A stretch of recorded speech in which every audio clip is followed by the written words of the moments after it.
অনেক সময় মনের ইচ্ছা থাকলেও সব কিন্তু পূরণ করা যায় না। আর কেন পূরণ করা যায় না সেটাই তোমাদের সাথে আজকে শেয়ার করব। একদম কাছে গিয়েও কেন দর্শন করতে পারলাম না সেটাও এই ভিডিওর মাধ্যমে তোমাদেরকে জানাবো। ভোরবেলা ডুব দিয়ে একদম ফ্রেশ হয়ে বেরিয়ে পড়েছিলাম পাশের মন্দিরগুলো দেখার জন্য। মন্দিরগুলো ছিল কিন্তু একদম পাহাড়ের উপরে, তো সেটাই কিভাবে উঠবো, পায়ে নাকি কোনো ব্যবস্থা আছে সেটা দেখার জন্য আশপাশগুলো আমরা একটু ঘুরে ঘুরে দেখছিলাম।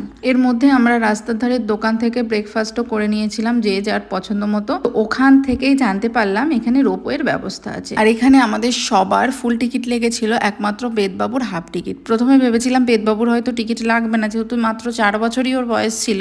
আর হ্যাঁ, এখানে যে রাস্তার ধারের দোকানগুলো থাকে ওখানে বিভিন্ন ধরনের দোকান আছে, তেমন এই টিকিট কাটারও দোকান রয়েছে, রোপওয়ের টিকিট কাটার দোকান। তো ওখান থেকেই কেটে নেওয়া যাবে টিকিট, তারপর লাইন দিয়ে লাইন ওয়াইজ আমরা রোপওয়েতে উঠতে পারবো। তো এখানে ফুল টিকিট ছিল একজনের 500 টাকা করে, আর বেদবাবুর টিকিট ছিল 400 টাকা। এই প্যাকেজটাতে ওরা সব কিছু ঘুরিয়ে দেবে, যেমন পাহাড়ের ওপরে 2টো মন্দির রয়েছে, 2টো মন্দির দেখাবে। আর ওই মন্দির দুটোর মাঝখানে যে ডিস্টেন্স আছে সেটা গাড়ি করেই ওরা পৌঁছে দেবে। তারপরে রোপওয়ে, মানে পুরো ফুল টিকিটটা আমরা একবারে কেটে নিলাম। এই 500 টাকার মধ্যে আমরা সবগুলো দেখে নিতে পারবো, অবশ্যই পার পার্সন 500 টাকা। প্রথমেই যাচ্ছি আমরা মনসা মন্দির। এটা বেশি উঁচু ছিল না, যা হোক উঠে গেলাম, খুব ভালো লাগছিল রোপওয়েতে উঠে, যদিও আমি আগে অনেকবার উঠেছি এটাতে।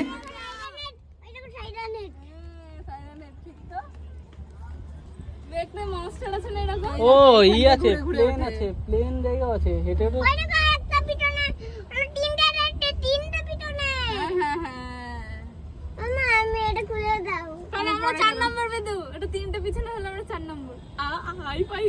হেঁটে উঠে যাবে। প্লেন রাস্তা আছে এই যে, মানে রাস্তা প্লেন রাস্তা করে দেওয়া, সিঁড়ি এখন এখন মানে সিঁড়ি না, গাড়ি নিয়েও ওঠে মনে হয়।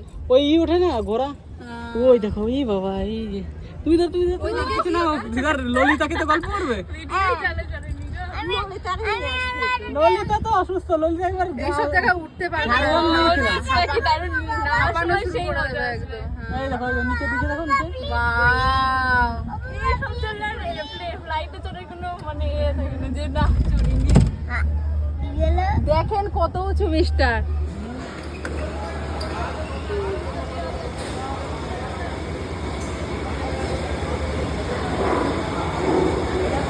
হেভি লাগলো না বাবা? কেমন লাগলো এটা? ভালো। তো কোনো কষ্ট ছাড়াই উঠে গেলাম মনসা মন্দির। বাট মন্দিরে ওঠার পর এত পরিমাণে গরম ছিল ওখানে, বিভৎস গরম। বেদবাবু রীতিমতো প্রচুর কষ্ট পাচ্ছিল, খুব কাঁদছিল। তারপরে গেলাম মন্দিরের ভিতরের দিকে যাওয়ার জন্য। ওখানে গিয়ে তো পুরো মাথা খারাপ, প্রচণ্ড পরিমাণে ভিড় ছিল, প্রচণ্ড পরিমাণে ঠেসা ঠেসি, ঠেলা ঠেলি, পায়ের নিচে পড়ে যাওয়ার মতো। বলে না, তীর্থ করতে আসলে কষ্ট তো করতেই হবে, সেটা আমাদের করতেই হলো। প্রচুর পরিমাণে ভিড় ছিল, ভিতরে ভিডিও করা জাস্ট ইম্পসিবল ছিল। যা হোক কোনো মতে মা মনসাকে দর্শন করে ওখান থেকে আমরা বেরিয়ে পড়লাম।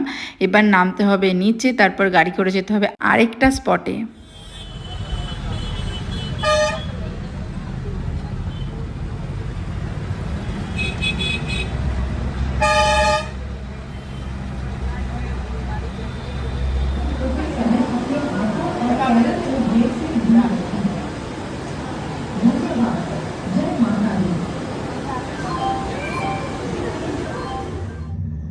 শুধু গাছপালা গাছপালা আর গাছপালা।